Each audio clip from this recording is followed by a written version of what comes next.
I was very lucky. I say, I don't think that I've seen it all, but I was very lucky to work at Microsoft, to be exposed to what was, etc. so far, and today to work with entrepreneurs and to help them to grow their business. I just, for me, just taking a step back from time to time and say, hey, what's the journey, and what's next, and if you do that, I think it helps you to sort of get to that balance that we're all dreaming of. Because the reality is that if you keep on running, because that's how I call it, if you're just running, some like aimlessly, the reality is that you'll always be forced to play catch up, and you'll be frustrated because you're not getting there. But at one point, if you stop and say, hey, by the way, let me just make sure that when exactly is the end point, because at one point you lose it. Exactly at one point, do I really need to go there? Maybe you need to make a change here, etc., etc. Then you start. Hello, everyone. Welcome back to Expert and African, where I share the stories of African tech specialists and how they climb the ladder to become experts. Every week, you get to learn valuable insights about different African experts in different industries, and you get to have an insight into what goes on in those industries, get recommendations if you're planning to start a career in those industries, or just general inspiration on how to get better in any career you've chosen or any tech career you've chosen. Today, I have an interested guest on this podcast.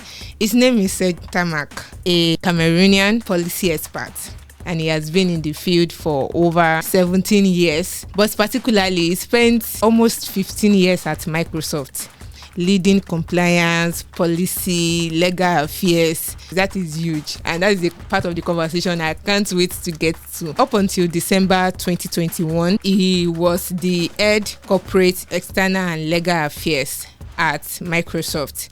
Initially, he was leading legal affairs for Francophone Africa, but at some point, he started covering MEA. So, without further ado, let's meet Serge. Serge, I'm happy to have you here today. Hi, Femi. Pleased to be invited. Very pleasure. Thanks. Thank you very much. Currently, he's a consultant for legal affairs for different companies, different clients. So, let's get into this conversation. Let's meet you, Serge. It's a very good conversation starter.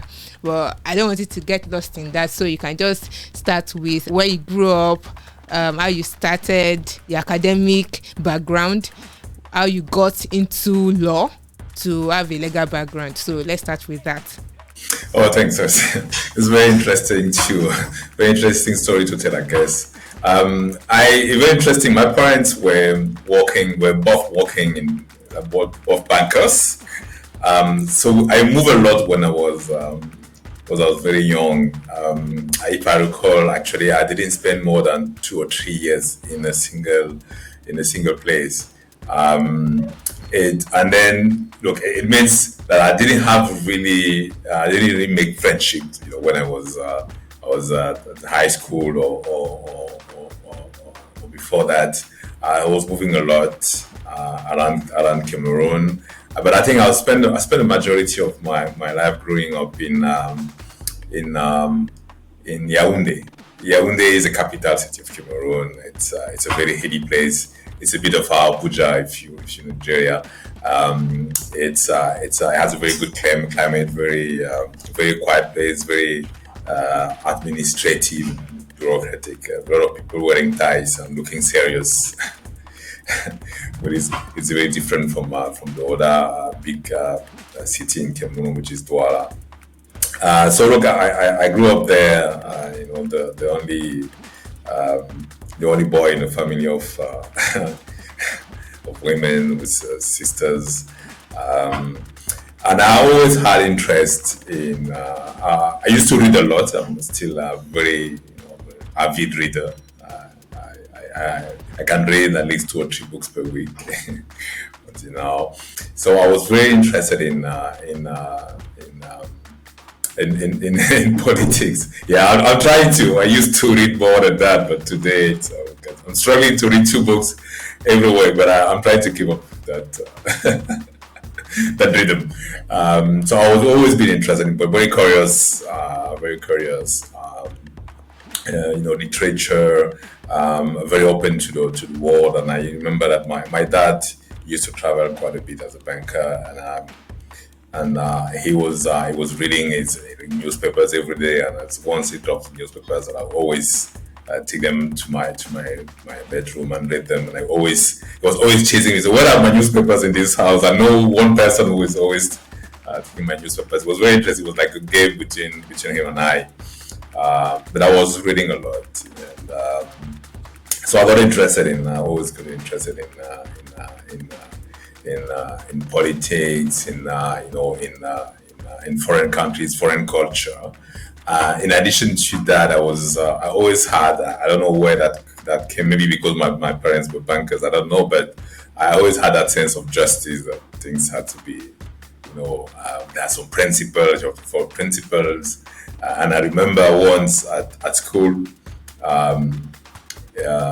one of my neighbors, I think was, he was basically cheating. Let's put it away. Basically cheating. So I wrote a note on a small piece of paper, and I sent him, "Hey, stop doing that. If you get caught, I will not be the one that defend you. But now I've seen it, so please stop it." And he shot back and said, "Yeah, on one condition, if you help me." So look, so sense of justice, if you want, like, look, right and wrong. I don't know where that came in, and then but very interestingly, my parents have lived, especially my mother. She was very adamant that she didn't want me to get into law. She was, of course, as most parents, she was dreaming of me being a doctor or being an engineer. You see, very well. I think I'm very unconventional parent, because I'm more of open with my kids, and like, do whatever you want as long as it pays you a good salary and gives you some sort of a structured life. But my parents were really that old style, like, we believe you have to be a lawyer, not a lawyer, sorry, you have to be a doctor because that's very prestigious, and blah blah blah. And something in me is always fight them. Everything they told me, my mom was like, "I wanted to be a doctor." I said, "Okay, I'll do everything not to be a doctor." So I became very less interested. I get less interested in mathematics and physics, and I'm more interested in literature. And she was very disappointed, and then she said, okay, then I want you to become a professor. I'm like, okay, if it's like that, I'll do things differently. And that's why I started dreaming of becoming a lawyer, because I thought it would be, look, I think that sense of justice in me, it would be maybe just an opportunity to help people and also give me some sort of freedom, because I am a very open and free person, and I hate boundaries and things like that. And I thought, look, being a lawyer, it's very fascinating, because then you can define what you want to do. You can define who you can pick up as clients. You can, you're basically free of doing whatever you want. And my mom was like, "No, I don't want you to be a lawyer, because then you're going to defend criminals. You're going to get into trouble. We don't want that." And then I told her, "Look, if you don't want me to become a lawyer, then I told her, look, if you want me to become a lawyer, then I will get into politics." I'm like, no politics. It was very interesting conversations. I was growing up. So look, so there, I got very interested in getting into that for all those reasons. And basically, for me, it was becoming a lawyer was not, I'll say, the end in itself. It was just, for me, a mean of being just someone with the freedom to being able to help others achieve some dreams and do what is right, as much as possible. I could have been something else, but I just felt that law was maybe what I sensed was the best way for me to be able to do that, and also discover the world. And I was very curious. I said initially, I was very curious about discovering the world, and I felt also that being a lawyer would be a good opportunity for me to do that. That's how I got into law. So I did my studies in Cameroon. Initially, I got a law degree in Cameroon. Then again, I moved a lot. I did like 3 universities in Cameroon again because of the family, moving around a lot. What is not bad actually, because it gave me a fairly good exposure to my country. I think I went at least I went to a lot of places in Cameroon. I know the culture. I was able to interact with people. Knowing the local language, that helped a lot, I can tell you. So yeah, I did my law degree in Cameroon. Then I went abroad. I started working actually. I started working after my law degree because I wanted to be independent from my family financially. So I started working right after my law degree. I started working as a lawyer in a bank. Surprisingly, my parents were both bankers, so the first job I got was in a bank as a lawyer, as an associate, as a legal associate, and then I moved I was lucky enough to be recruited by a prominent organization based out of Cameroon, which is the African Intellectual Property Organization. We'll come back to that later, perhaps. I did spend like 2.5 years or 3 years there, and then I moved out of Cameroon. I went to do a postgraduate in South Africa, in Pretoria. Again, that hunger of discovering the world, and I've always been fascinated. Nelson Mandela is one of my favorite. Is actually one of my role models when it comes to life. So I always dream of visiting South Africa and hopefully meeting him. So I actually applied to law courses in South Africa, and was lucky enough to get admitted to University of Pretoria. And the good thing was that it was a dual degree. So University of Pretoria it was actually a joint program with university in Amsterdam in the Netherlands. So good, and cherry on the cake, I got a scholarship for that.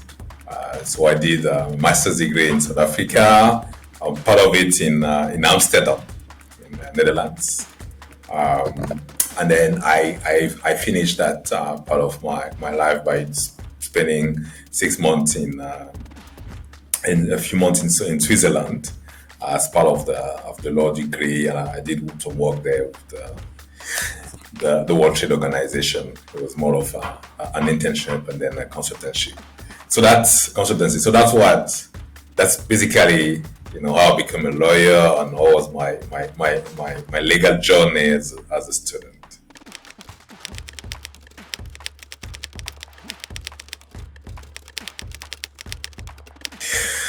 That's a good question, actually. I think 3 things. You're right about hard work, but it's also luck and the ability, I think, to seizing the opportunities. Seeing the opportunities and seizing them. Just an anecdote for you. When I started to work as a banker, that was 1998. Things were very much manual at that time. If you recall, internet in 1998 was, especially in Africa, was accessible to only really very few people, right? And so I remember my first email account. I opened my first email account in 1998. Yeah, I think that operator has already ceased to exist today. It doesn't even exist anymore. But when I landed the job at the African Intellectual Property Organization in early 2000, late 1999. I remember when the HR team was doing a tour, they were showing me the facility and my desk, etc. The HR director told me, look, okay, this is your desk, this is your computer, you have access to the internet. I asked him, I was like, hey, hang on, so you're saying I have access to internet 24 hours a day? He said, yeah, it's always connected. I'm like, what? And I sensed that he was like my window or to the world. Right? That there's something that I can do with that access to the internet. So I'd say it was something that became I would say a defining moment in my life, because then I started working there and being able to have access to the internet. Back then in Cameroon, you could easily have a 30-minute internet connection for close to what, $10, right? For close to $10, right? And that was a huge amount of money for 30 minutes. For a student, you can imagine. And it was quite expensive, and I had it like 20 hours a day. So I thought to myself, look, Serge, this place is your is actually your opportunity, your window to the world. So you need to find a way to maximize the opportunity. And what I did was like, okay, let me just work hard where I am here, and see whether, as I was looking for my opportunities for growth, because I'm like, okay, this is an entry point in my career. What next for me? I was already thinking about the next step.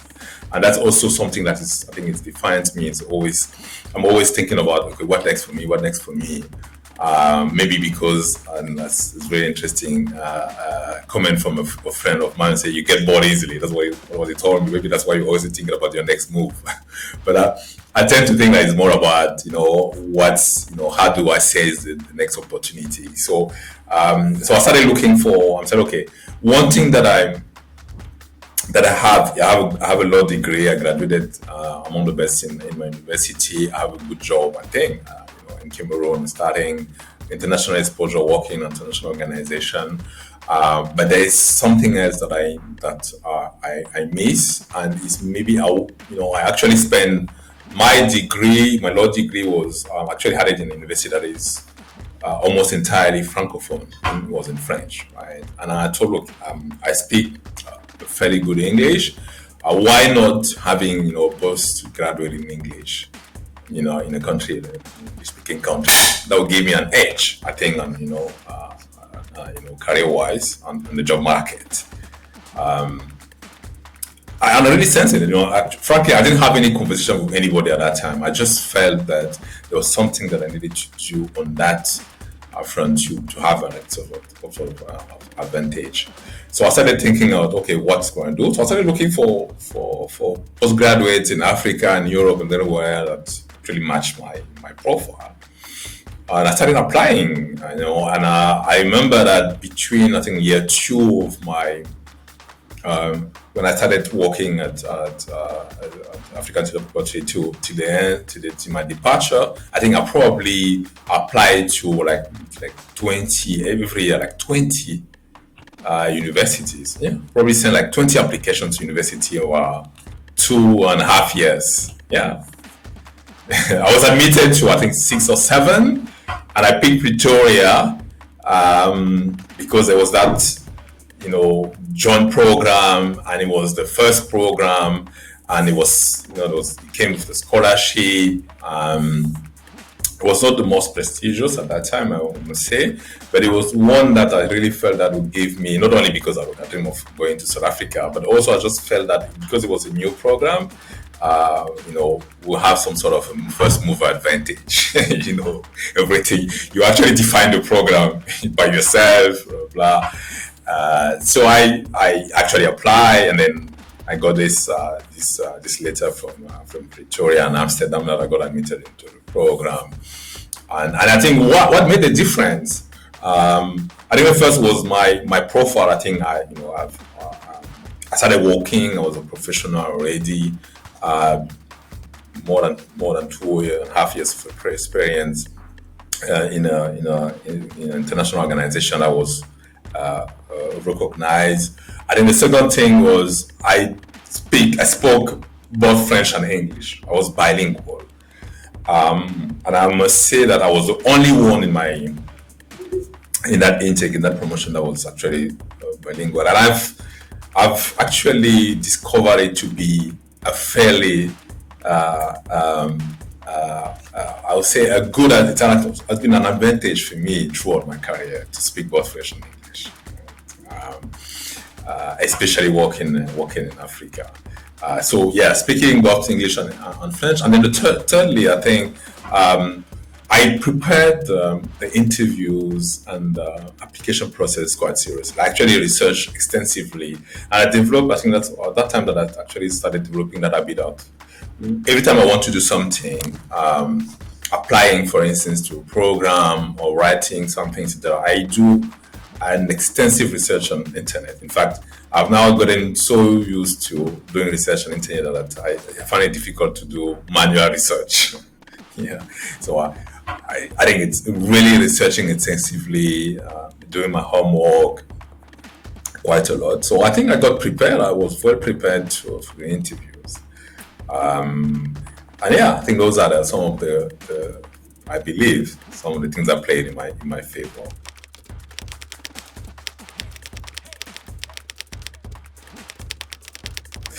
Yeah, she's passed away unfortunately, but I think she was she was proud of me, when I started working, and yeah, when I started traveling for work, and she was very interesting. She dreamed of being a lawyer herself when she was younger, but then she had to change the course of her career, professional career. So she was proud. She was proud eventually. She understood why I didn't want to be a doctor.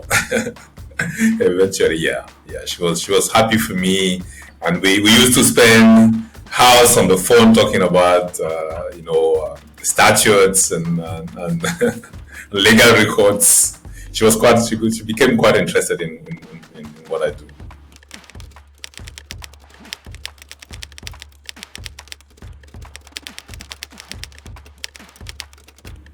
Yes, I think I've been lucky to, as a lawyer, to really. I think I've traveled the world. I can say I've traveled the world quite extensively.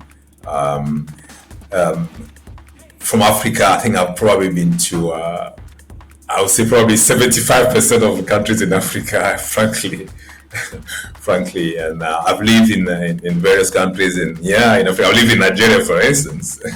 Thanks for being a lawyer. I lived in Nigeria, South Africa, Cote d'Ivoire, Senegal, Burkina Faso, bunch of other countries where I've traveled, and really meeting other people and a different culture, and other lawyers and other legal systems, even professionally, because here in Cameroon, for instance, there are several systems. That's what we call the civil system, which is influenced by French law or Dutch law, and then you have the common law system, which is influenced by the British, which is, for instance, in Nigeria or other English-speaking countries. And I've been fortunate enough to be experiencing both, right? And thankfully, because I was exposed, I travel, I work with people, I work on systems in various countries. Outside of Africa, look, I live in Europe. I live in Europe. I live in Amsterdam. I think it was one of my best. I would say is probably the best souvenir of my life. Like, as a student, I was biking to school. I was biking to university. For people who know Amsterdam, it's a very cute place. There's a lot of water, canals. I was biking always to biking to school or going by foot to school, and it was very nice place. It was very open. It's a very open place. So it was very cosmopolitan, and I was fortunate also to be in a university where we had a program where we had people coming from very different parts of the world. Chinese, Asian people, European people, African people, and I learned a lot from them. Because it was very competitive. It was very open. We learned a lot about, of course, tolerance. Because people have different habits, different culture, and I think I would say, probably made me a better person to some extent. And then after that, I went to Switzerland. Switzerland, where you are, it's a very, very interesting country, and I work at the UN, I think it's a great experience working at the United Nations and in Geneva. Getting exposure to the UN system, meeting people, from various nationalities, and being exposed also to work with diplomats. It gives you a very different perspective on what you have when you're coming from the country. People who are actually representing those countries abroad, and the way they think is not necessarily the way we think, in country. So I think I was fortunate enough to have that. I would say that breadth of experience, across various continents, various cultures, in Africa and so on.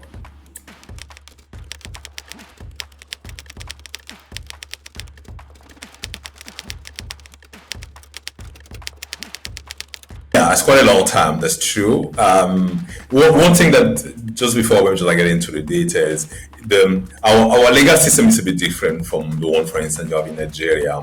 In Nigeria, you have a law school, so you have to be admitted to the law, to the bar, to have to do the bar exam to be admitted to practice. It's a little bit different in Cameroon and say in the French system, although things are changing a little bit. In the sense that you don't necessarily need to be admitted to the bar to practice law, right? For you to appear in court, you have to be admitted to the bar, but for you to work as a corporate lawyer, so as a company, you don't necessarily need to be admitted to the bar.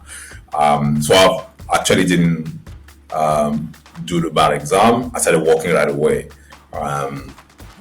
as a corporate lawyer, writing memos, writing notes, and advising internal clients, and that it's been a very interesting journey. I think in the sense that my role as a lawyer has evolved with technology, with experience, with exposure of different type of culture and opportunities.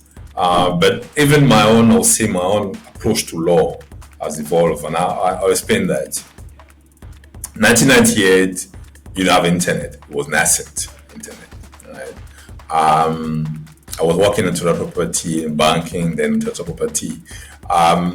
So it was very much about advising on things like employment law,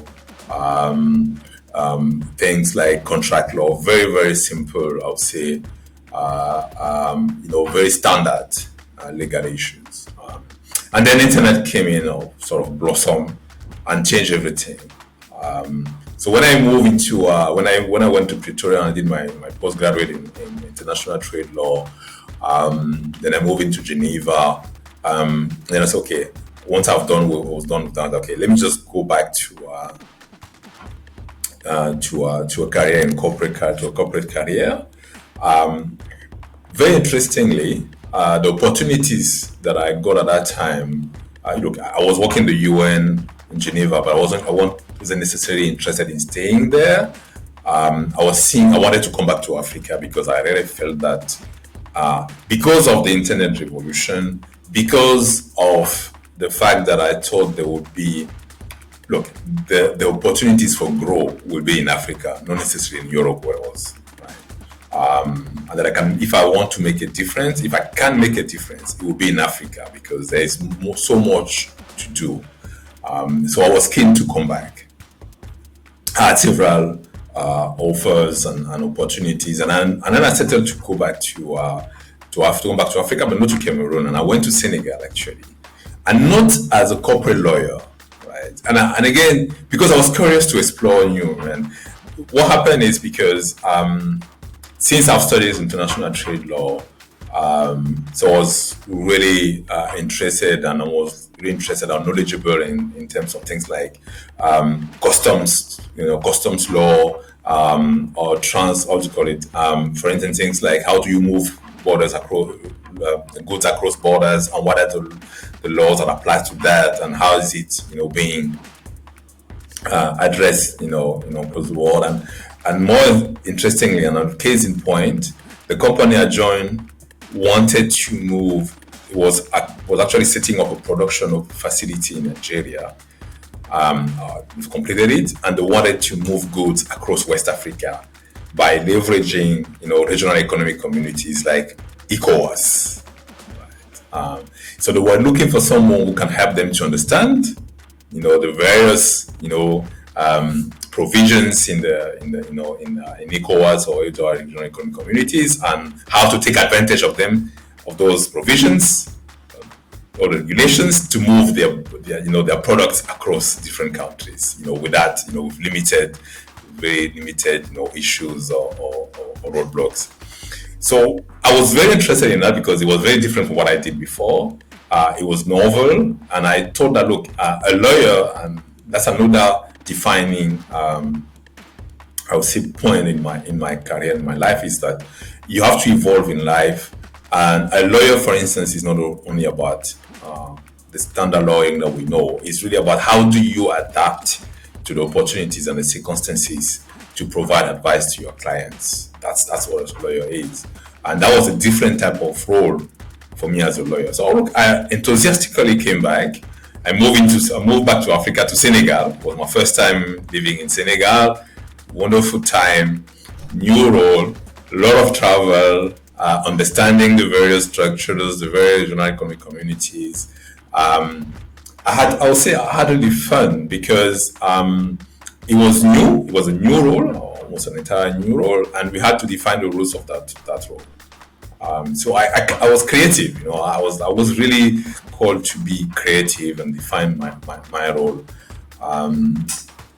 It was good time. So really changed from straight corporate lawyer to an hybrid, I'll say, regulatory, legal, external relations, PR person, right? Because a lot of my time was spent with government officials, interacting with them, analyzing the various regulations and explaining, and understanding and sharing the team, the company, what it's of advantage to them and what is what is like an obstacle that we need to address, and how can we address that, and then how do we engage governments and tell them, look, some of the regulations that you put in place, for instance, are not necessarily favorable to business. And for instance, we've just invested in a huge facility in this country. You cannot create obstacles for us to be able to export goods. It doesn't make sense, because that's not creative of wealth. So it was very interesting learning to that role and do things differently as a lawyer. The next step after that is, look, after almost two years there, I would say the institution that gave me the scholarship in the first place for my master's degree called me and said, hey, will you be interested in doing something for us? We do have an opportunity in a country called Mali, where the government is looking for an advisor on trade law. And we thought you'll be a good fit for that. Well, I'm like, okay. And then I said yes. And frankly, they called me. And then when I hung up, I didn't think about anything. I didn't think, okay, so how do I actually transition out of where I'm working? Does it really make sense for me to leave? And I was like, wow, good, a new venture. It sounds good, right? And maybe an opportunity also to pay back for the luck that I had, for the chance that I had to for the scholarship.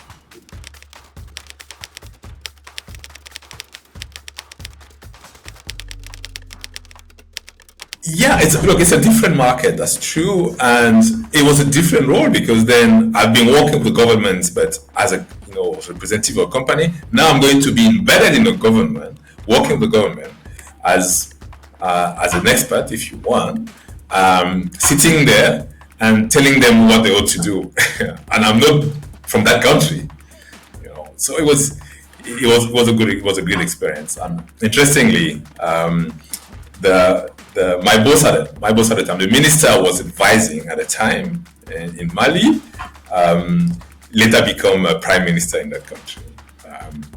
So it was a great experience, working with them, advising the government, being part of the ministry. It was actually great in the sense that I actually learned the mechanics of a government without really being part of the government. it got me to really understand, what are the constraints, impediments for them to work, and some of the dreams or the things I want to achieve, but they not necessarily have the money for that. And part of my role was to go and get money from international donors for them. I think it was fun because it's good to be working at the minister and advising the government, sitting in the council of ministers and writing notes for the government and being able to influence legislation, because actually influence law, which is very different when you're working with the company where you actually dreaming or trying to influence it from the outside. Whereas there I was actually inside. I was actually an insider. And then after a year in that role, I got a call from a headhunter, almost out of nowhere, and asking me, okay, will you want to work for Microsoft? And interestingly, I was in the middle of a meeting with the minister, and my phone, minister team, were like a executive team meeting, and my phone was ring insistently, and it rang 3 times. And then the minister asked me to step out and just pick up the call. And I pick up the phone call. I'm like, who is that? I said, no, I'm actually a headhunter. I'm calling you from South Africa. Will you be interested in a role at Microsoft? I'm like, you mean Microsoft? Bill Gates? Yeah? Okay, yeah. What do we do? What next? Yeah, that one, frankly, I didn't apply to. I didn't apply for that. I didn't look for it, specifically. I think it's probably a testament to what you said, what it felt like hard work and, yeah. So and then, I went through the interview process, 9 interviews. All of them online, on the phone, no physical interaction. For 5 to 6 months, and then I landed the role at Microsoft, and it was a role that brought me back to Cameroon, that was how I got into Microsoft. It was a role that was not necessarily a legal role; it was more of a project management role for someone who had a legal background. Right? Because my role was basically to ensure that the company compliance, for intellectual property, so people who were actually pirating Microsoft software, that we ensure that we work with governments and other law enforcement to be able to address that. So I did that for a few years. I did that for Cameroon and Francophone Africa, and then I moved to Nigeria. I did that for Cameroon plus Nigeria and a few other countries, and then I got a promotion for the entire sub-Saharan Africa, for that role. And then someone got interested in me, and I said, hey, I have this role as a legal director for Francophone Africa and plus public policy, and I think you'll be a good fit. We want you to join my team. That's why I came back to being a corporate lawyer and a public policy expert for Francophone, and then I moved into a role of Middle East Africa and Sub-Saharan Africa for Microsoft. So the rest is history.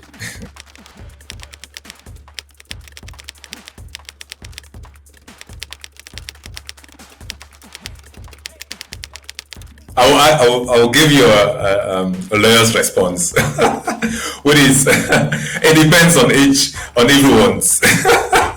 It depends on it depends on your interest, and I mean it. I prefer corporate advisory because I believe it gives me many more opportunities in knowing people, cultures, etc. And since I'm not a strict lawyer, and I'm not really interested in being a strict lawyer, I like the fact that the boundaries are really fluid, between what I do, law, project management, public policy, public relations, etc. So corporate advisory actually, sort of enables that. It's actually more flexible in that regard. Litigation, I think, is good. A good lawyer should have some litigation experience.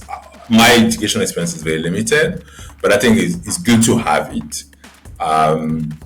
And if one is interested in really, because some people like it, they really like that feeling of going to court and fighting that battle, to really thrive within that environment. If they really like it, I think it's, I advise them to go for it.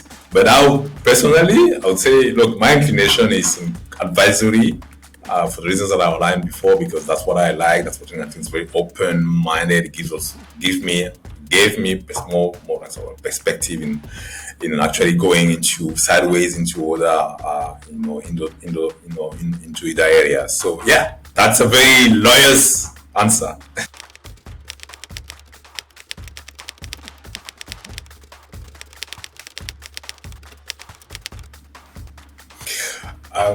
I think one thing, and it's actually back to your previous question, is I believe law is evolving.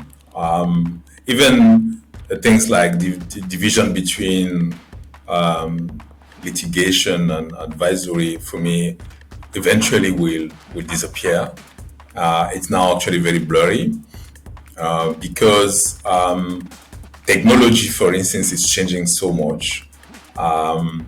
And the type of skills, and I'll get to that, the type of skills that I actually require now for a lawyer or for someone in the corporate world to operate tend to not be really attached to one particular profile, litigator or something else.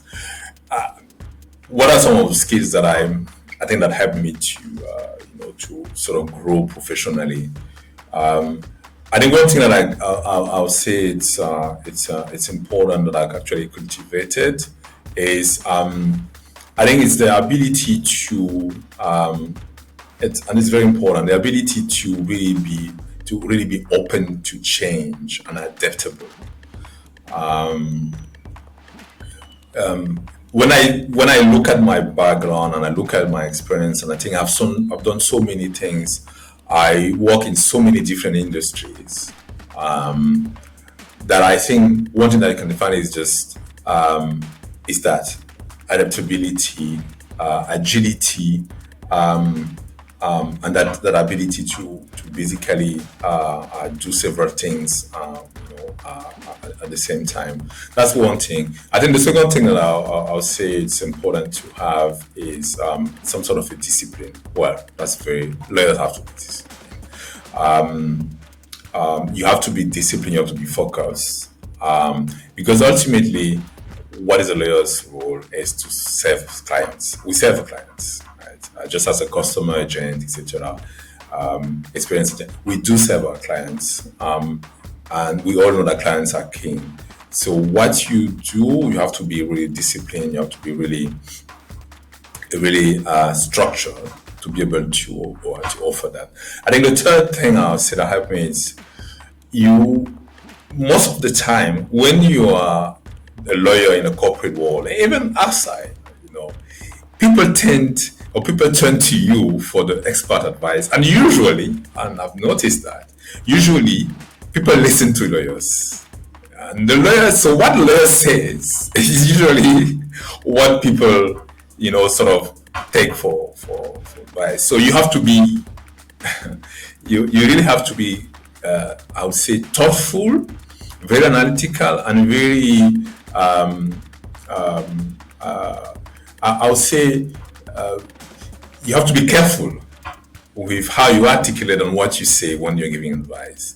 I think it's a very important attribute, and I think, look, consistently over my career, I think was one of the things that people have told me is like I'm very thoughtful, I think, in terms of what I say. I think it's a very strong attribute for being a lawyer, because ultimately, as I said, look, it's people will turn to you and for advice. Usually, what the lawyer says is what people follow. A fourth attribute, there are a long list, but I think that's the last one I will give.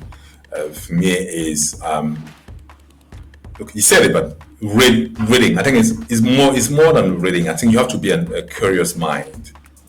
You have to be willing to learn.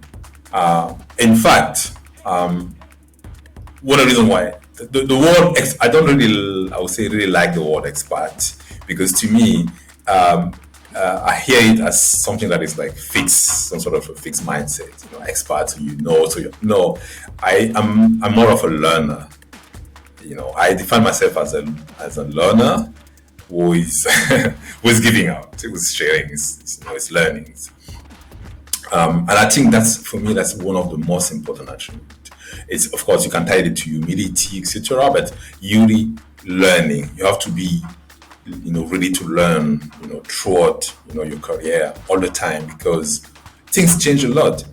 For instance, 15 years ago, we didn't have, 15 years ago, we didn't have it was unthinkable in some jurisdictions to have contracts signed online. E-contracts or e-agreements. It was unthinkable. Contracts had to be signed manually because you have to have evidence of it. Now, with the stroke of a click, right, you have a contract. Right? You go into whether you buy stuff online, you do e-commerce, etc. It's everywhere. So you have to be able to understand the dynamics, changes, and be able to adapt to those changes. And I think curious mind, you have to read a lot, you have to learn a lot. Always think about how do you learn, how do you acquire new skills, etc. For me, that's another very, very important attribute to have.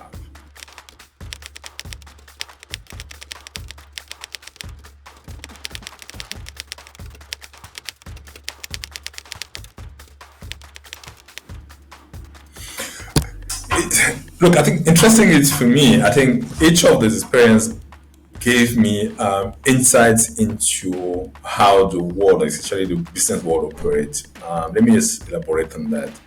Working in banking, of course, gives you access to how people think about their money and investment, etc.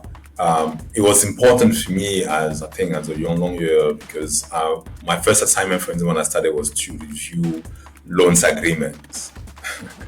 And you learn a lot by reviewing loans agreements about what are people, expectations, experience, blah blah blah, and even So that was one thing. Moving into government, it is a privileged window into understanding how a state, a government operates, and what sort of language do you need to speak to government to make it to move? Because one of the things that corporations, people in the corporate world, or even non-governmental, I would say, world, find difficult is, how do you understand how a state government operates for you to be able to sort of build connections and make things happen? What do we want from the government? We want the government to empower us. We want the government to build infrastructure. We want them to give us, the freedom to operate, to help us to create our business. But you need to understand how government operates itself for you to be able to get what you want from the government. So having access to that insight, and also contributing to creating law policies, it gave me an entirely different perspective on in my professional life, and how do you actually impact people's life.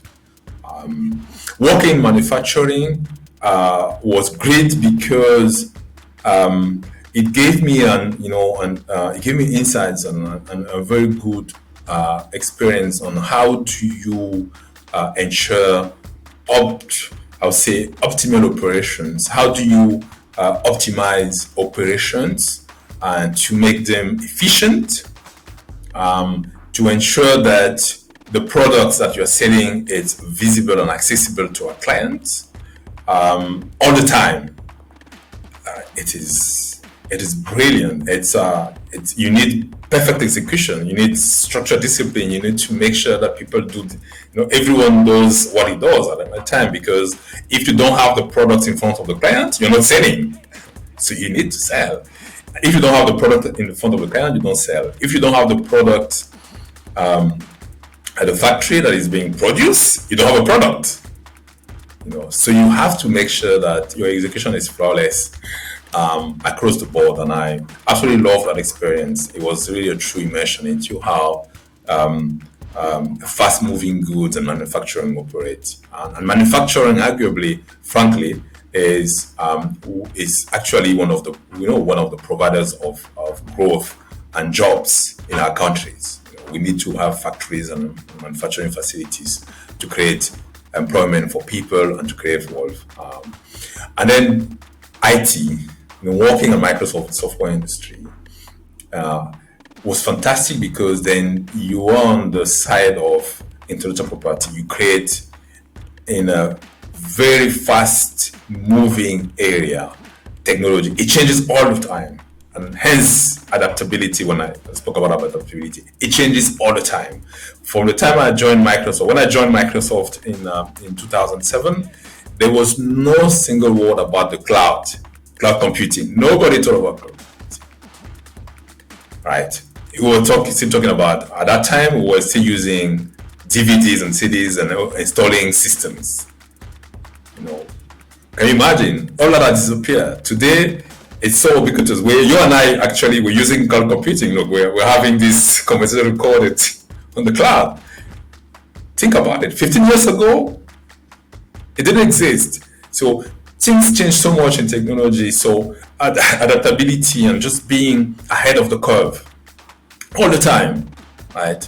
I think for me that was most fascinating, and ultimately I find home in technology. I love technology, and I think I'll probably in the rest of my career I'll probably spend it in technology or innovation some sort, because I love changes and I love technology. I love computers, and I love change. So for me that was, if I can sum it up, those are the, when I think about my experience, each industry I work in, brought me a lot of value and insights. For the last 10 years and more, that's been really the defining characteristic of my career.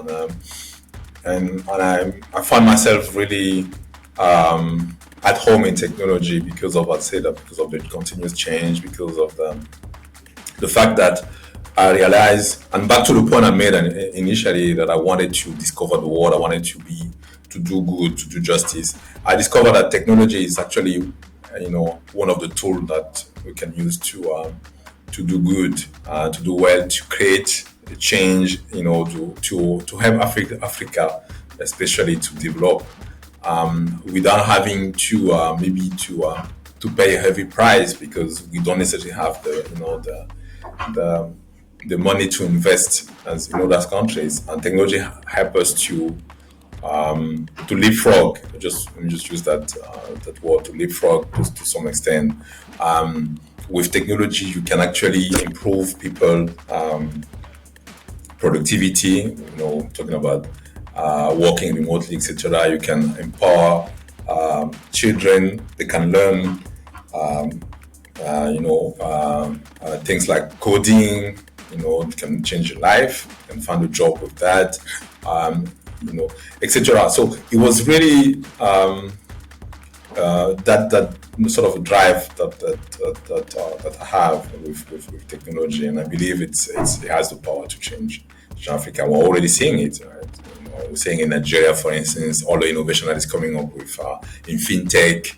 For instance, with some of the big operators, and we've seen it in Kenya with M-Pesa that changed the whole financial sector in Kenya, etc. I think it's technology is for me is really the key element for Africa to develop, and that's been my passion, and that's what drives me.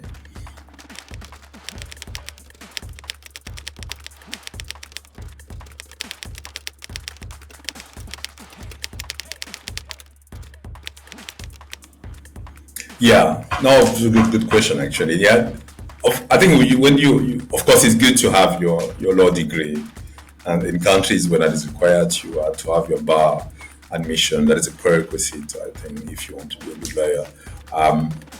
And then as you move, and I'm talking about myself, there are definitely a few things that you need to consider in terms of technical skills or specialization. One thing, for instance, that was clear to me is if I'm advising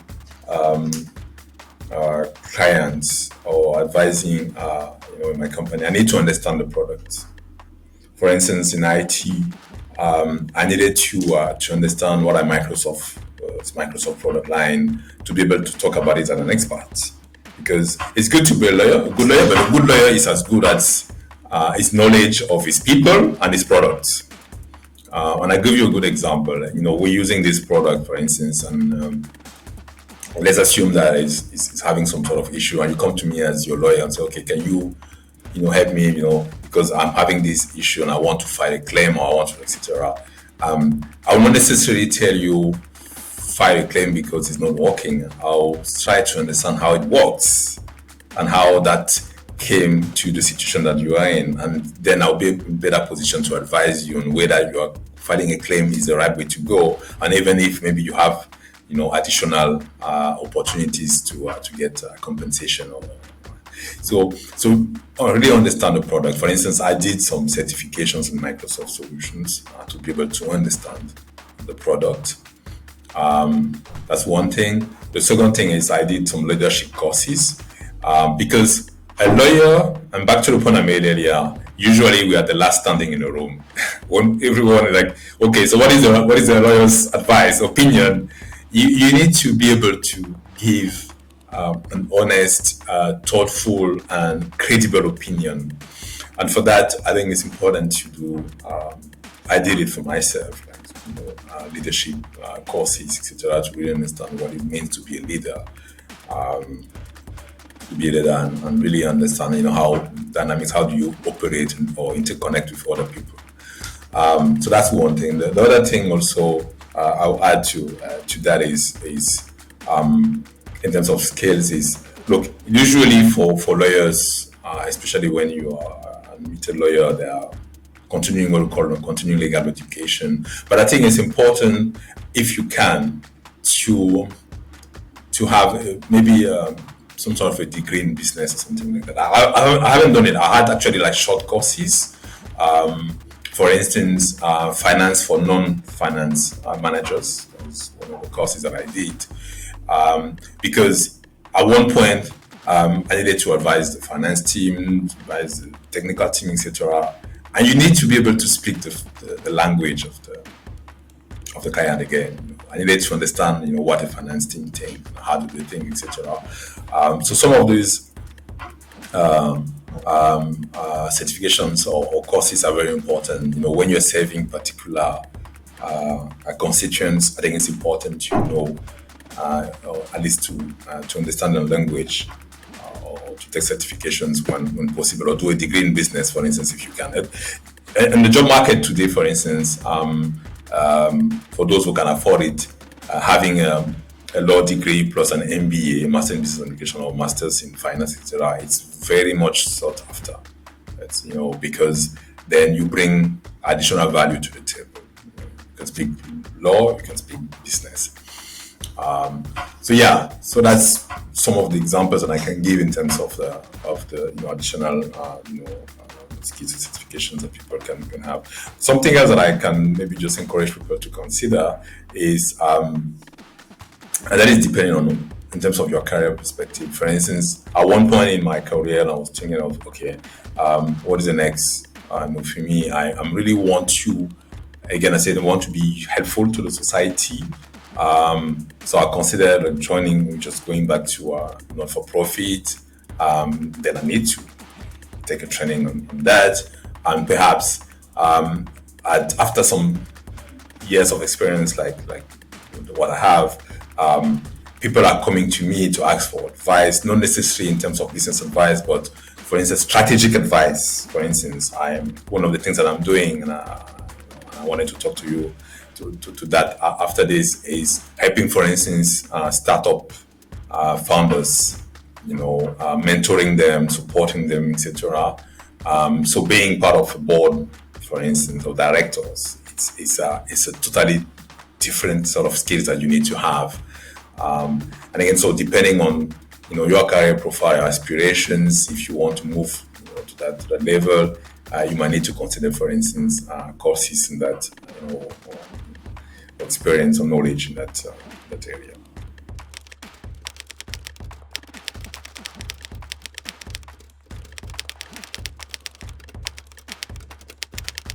Number one is look at there's a lot of changes coming through startups and technology companies. So look at technology and the trends to startups. What we're seeing, for instance, is there are a lot of startups being created in Africa, a lot less than in other continents, but we're catching up. At least from I would say statistically we're catching up, and there is money that's coming up into ecosystem. Last year alone, 2 years ago, it was more than almost I think it was there was close to, if I recall correctly, I think there was Nigeria, for instance, was the number one market in terms of investment into startups in Africa. So there is a lot of money that's coming in. There's a lot of things that are happening, for instance, with startups. So there need to be, those startups need lawyers, and they need lawyers that are different from standard lawyers in typical, because they are quite fragile and young structures. Two, the issues are really like technology. I'm building a platform. How can you help me with that?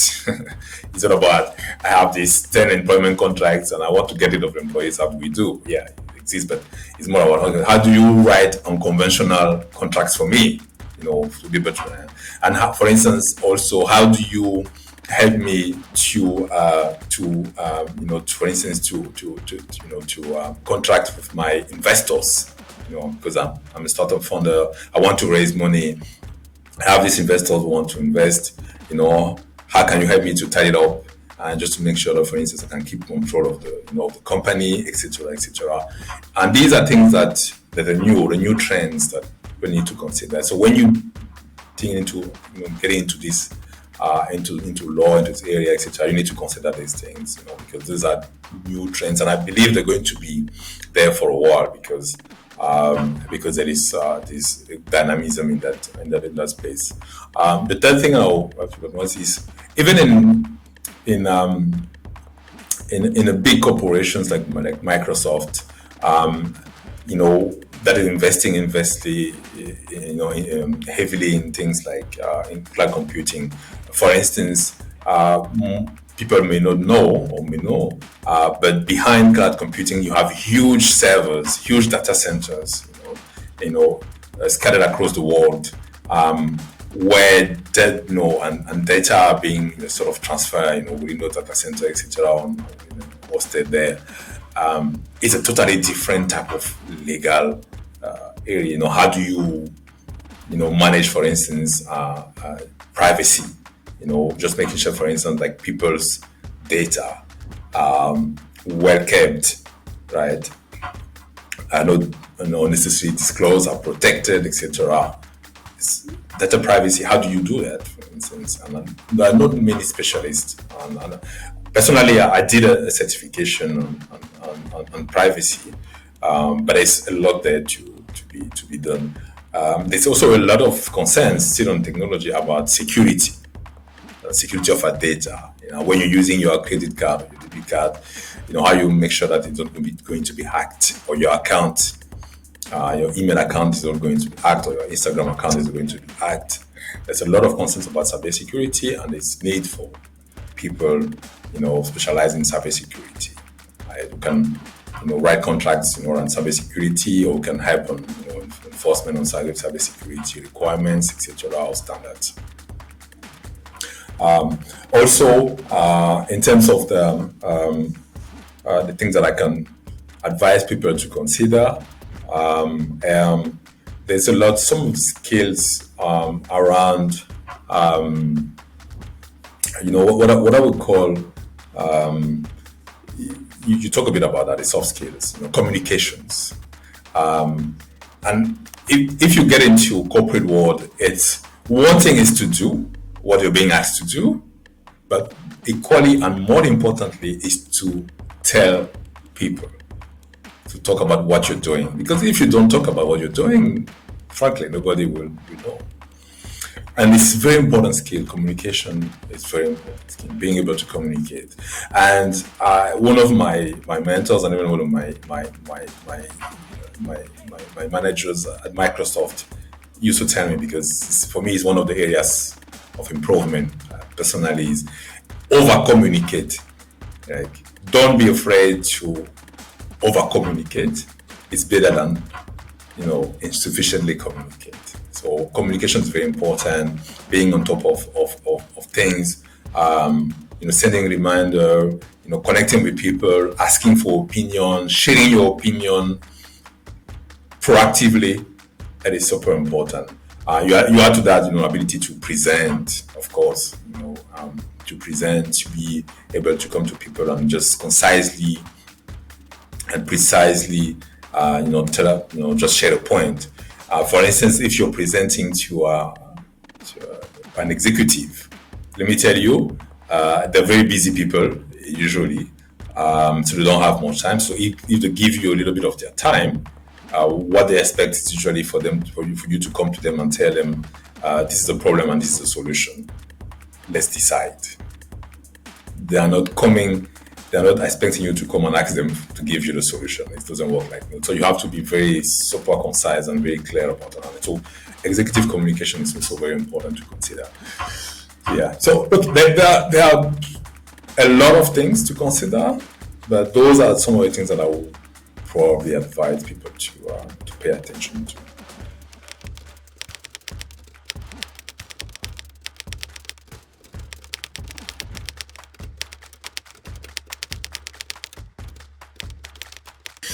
I think first we need to acknowledge that there's been a lot of progress in Africa in terms of creating an attractive environment for companies to operate. I think they're very good examples. When you look at countries like Rwanda, for instance, in terms of making it easier for people to basically set up a business. I think in Rwanda it's less than 48 hours now. In some other countries in Africa, it's the same thing. You have countries where there've been laws that provide incentives or specific support for people who are creating for startups. For instance, Tunisia, Senegal, and also of other countries, have done it. I know a few other countries are actually considering what they call startup acts. So I think just in terms of the background, it's encouraging. I think we're moving in the right direction. And I'll add that, the African Continental Free Trade Area, for instance, that African countries are negotiating EU. It's meant to provide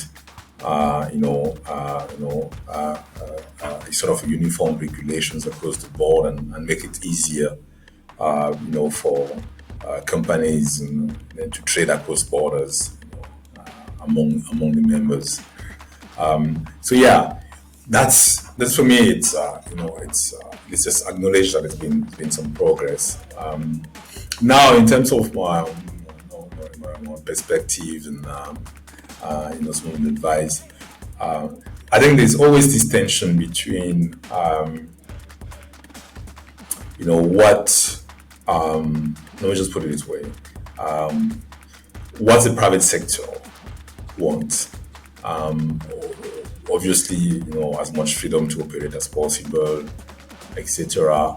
And what the government wants. What do the government want, right? The government wants to ensure that there's growth, it's investments, there's money flowing into a country, there are jobs, very sensitive, especially in Africa.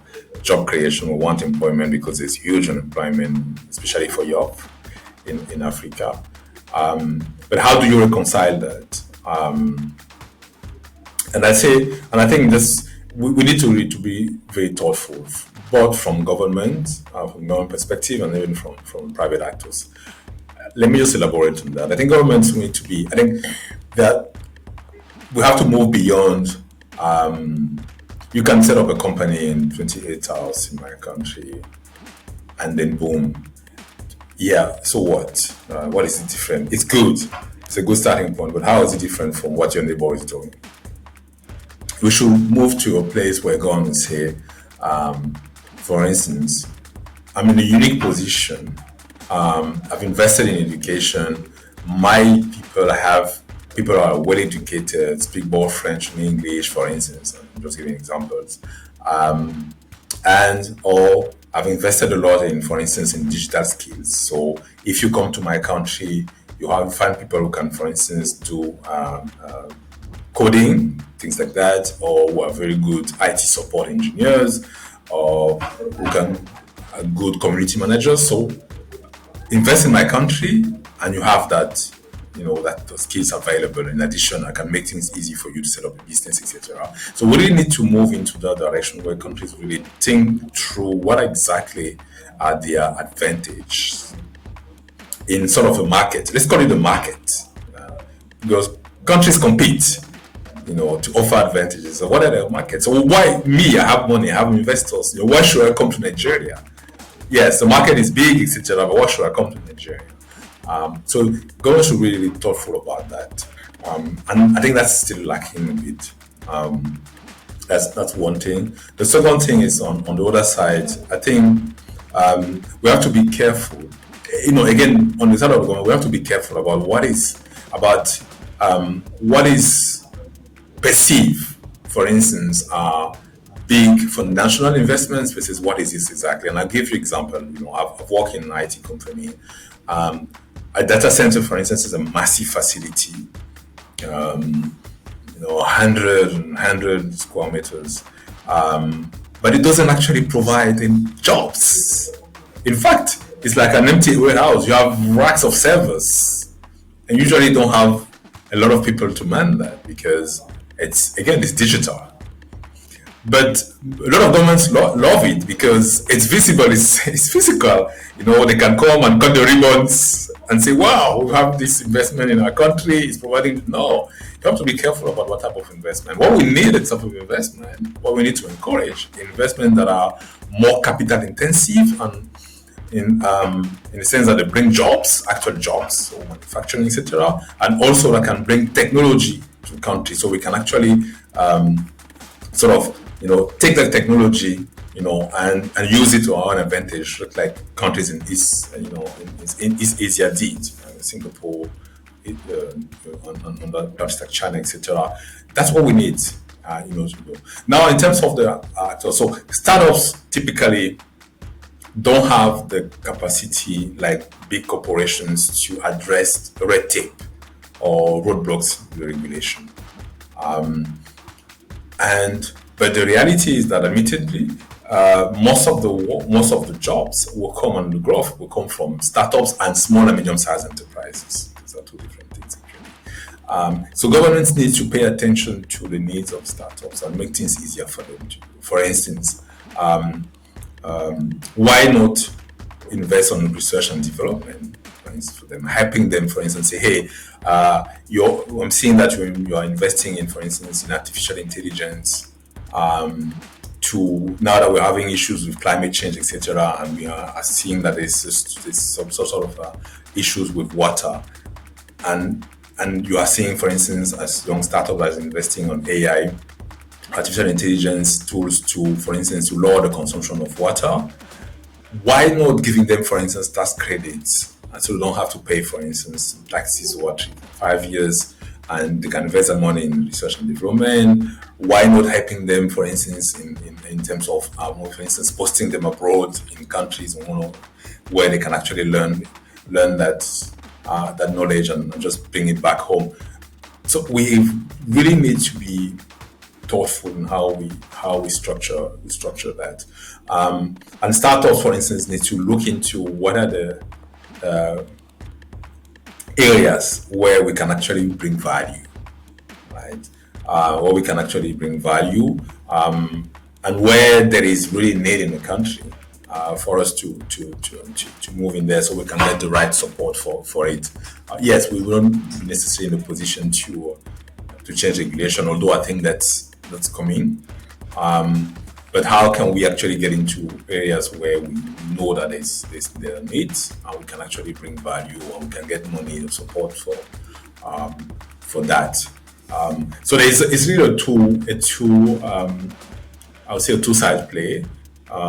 One side, government needs to really be thoughtful about how do you sort of enable the environment for business to thrive.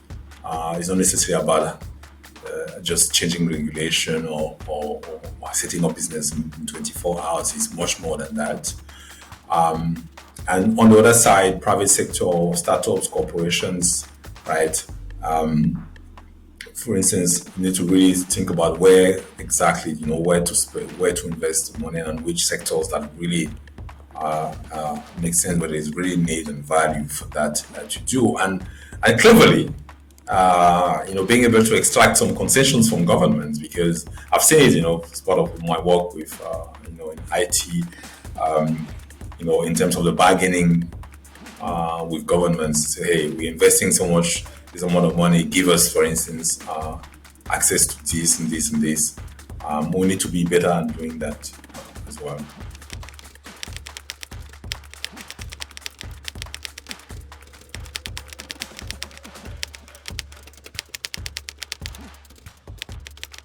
I like reading, so I was part of, when I was in Nigeria. I remember I was part of a group of people who, we got together to sort of share our passions for books.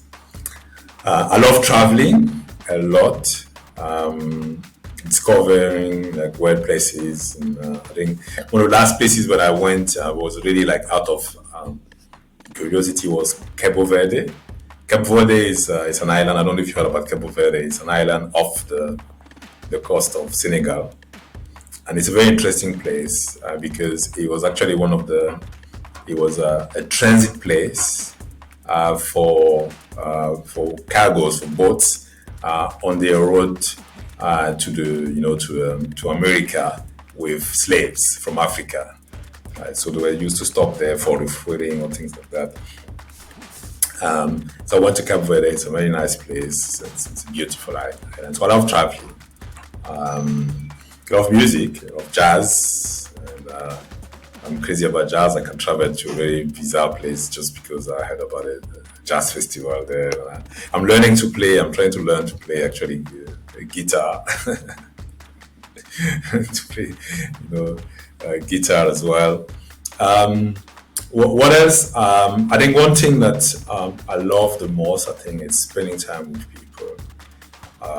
Spending time with people, for me, it's one of the most rewarding experiences in my life. Just discussing, just learning, just talking about things. I think one thing I feel about our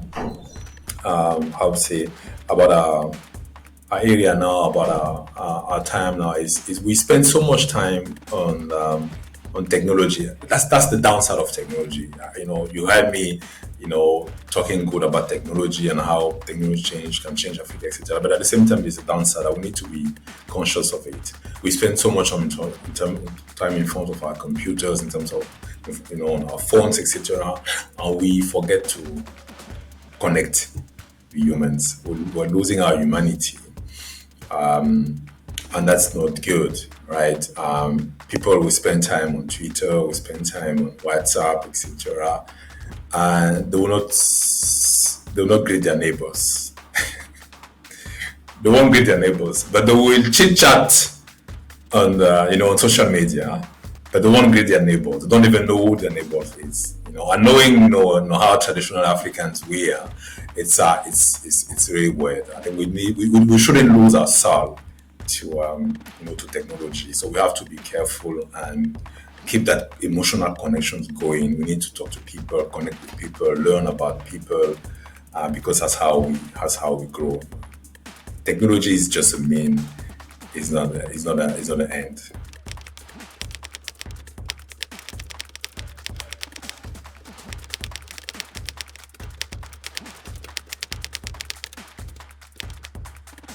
Yeah, look, I think family is important for me. I have two kids, and um, I've always known that it would be, with the amount of travel that I was doing, and the focus that I have on the work, that I needed to find.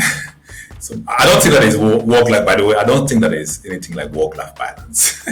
we There's an attempt to work life balance. We're always trying, but we'll never get there. Frankly, I think maybe we shouldn't call it balance. We call it work life like matching, or I don't know.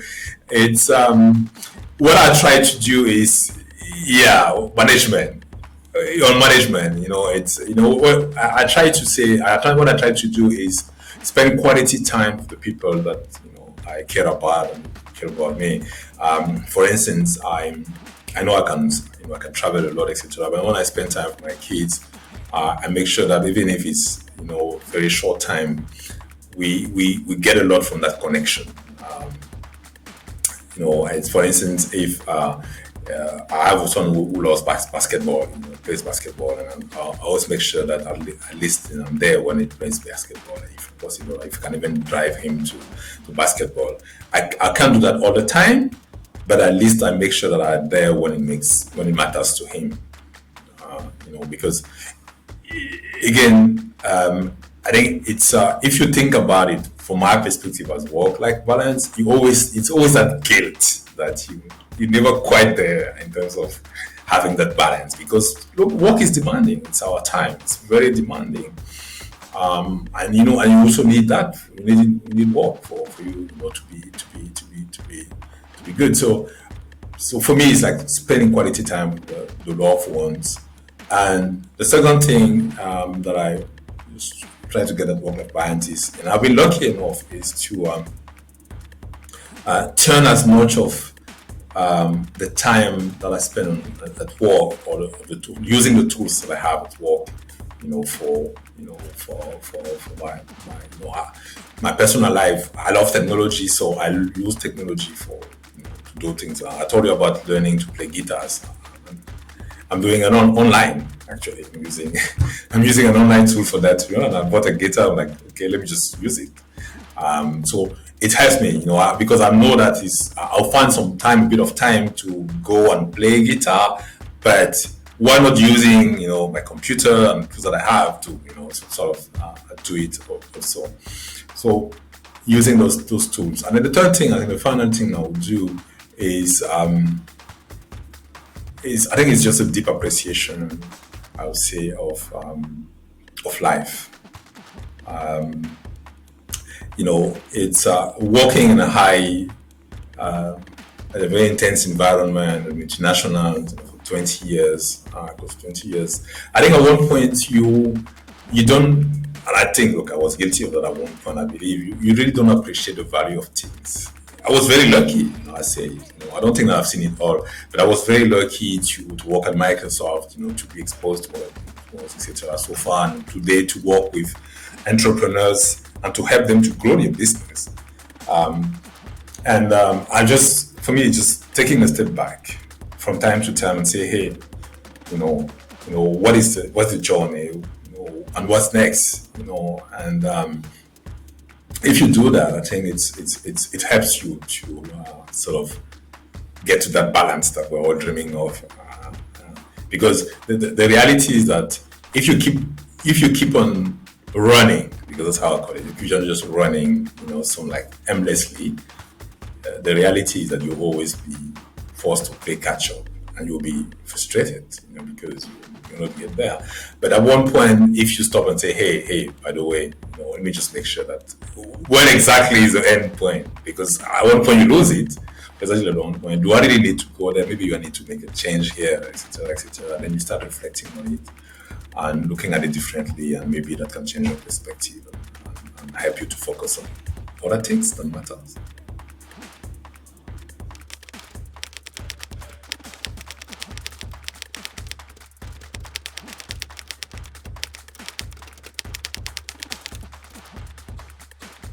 Yeah. So it's one thing. The first thing I'll say is I use the technology tools that I have. For instance, I was guilty. I'm guilty of that, but at one point I said to myself, I need to do it. I put a lot of things in my calendar, including private things. For instance, usually I make sure that, and the reality is that I'm not always successful. I'm battling to do that, but I'm trying to do that all the time. Is I try to, as much as possible, to plan my day ahead. In my calendar, okay, I have this meeting with Nifimi. After that, I have this article that I need to write, you know, and I put that in my calendar. And okay, even on a personal life, that's my guitar classes, and I put in my calendar. I have to go swimming, or I have to read a book. I put it there as much as possible.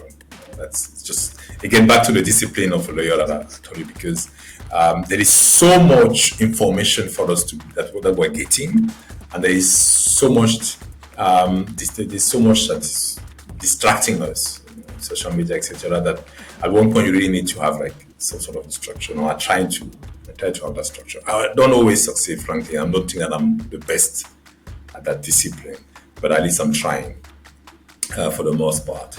Yeah, so that's one of the things that I would say.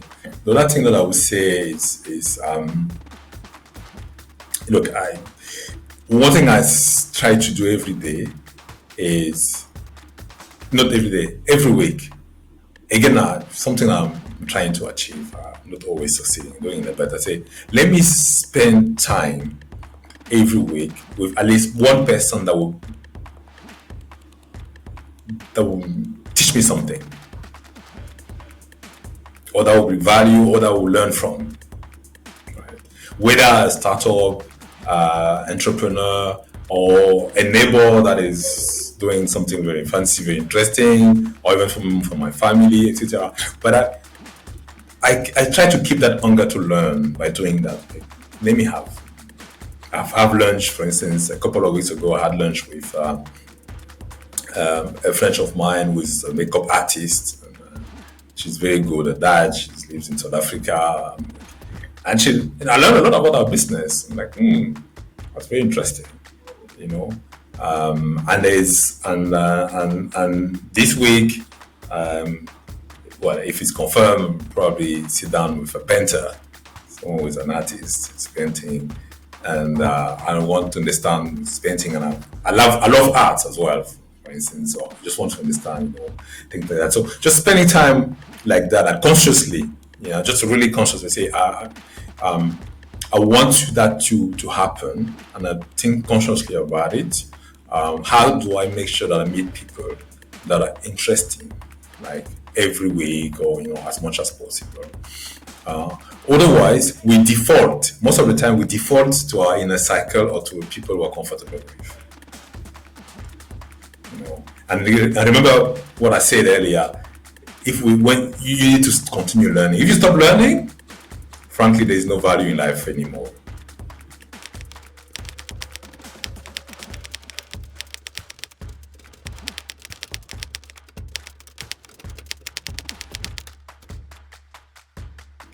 Look, I'm very open about my future. I think I love what I'm trying to do now with this consulting.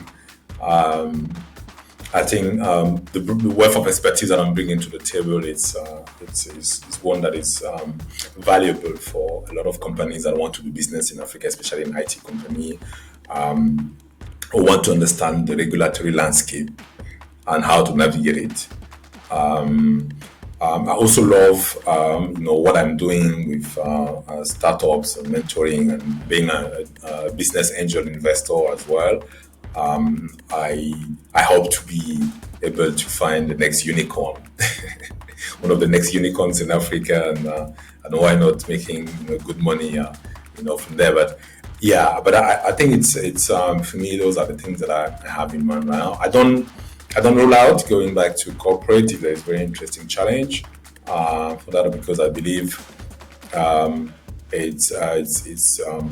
the corporations have that ability to accelerate things because of their size, etc. So I'm looking at the market, and I'm looking at always, interested about opportunities. But for now, for me, it's just how do I deepen this, consulting expertise, build it, helping startups, both as mentor and investor. And there's quite a lot to do in Africa. One of the projects that is, for instance, the we're busy now is to write a paper that summarizes some of the regulatory challenges that startups face, when they are operating in Africa, and what are some of the recommendations for that.